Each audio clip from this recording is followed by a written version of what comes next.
موږ ته به د دېش تاریخو ما باندې فیصله راکوي، موږ ته به تجویز دی تجویز راکوي چې د ریاست پر کرنکه موږ نه ور ودرېږو. په والله که یا عوام ومنم، په والله که یا شهزاد ومنم،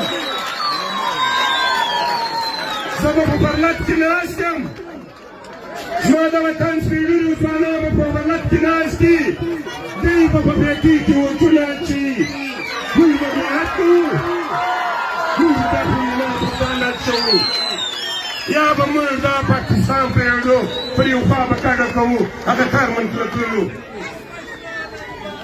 دا رقم به نه وي لکه اوس چې په کمپاینو لګیا دي او په هغه ورځ به دوی بیا ووټونه راسته کوي، یا به موږ زمینه بسارت شوو، یا به دا پاکستان پرېږدو، یا به د دوی پر وطنو وربلوو، یا به د ریاست پر ادارو پر ځایونو وربلوو.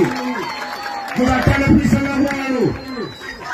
د 19 آباد کې به دا ما تقریر پېښ شوی، تر دې شاریخه بیا زه تقریر غواړم، زه به لا تقریر نه کوم، ما به لا د دې ډېر تقریر پېښ شوی، پر دې شاریخه اټله فیصله غواړم.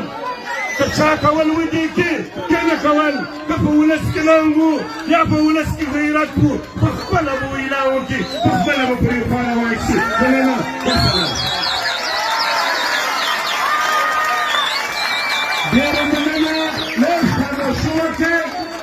موږ ټول سیاسي جماعتونه د بوکهټال د ملګرو خصوصا د غوث الله جان سره پښتو کړې ده، آل پارټیز به د حل لاره باسي.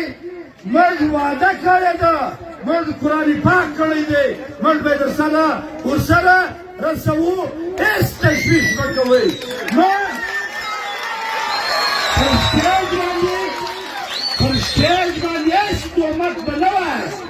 که چېرې دېرش تاریخه وو او سټیج د هغې ورځې فیصله نه کړل د سره امر یې بیا ستۍ خوښه ده.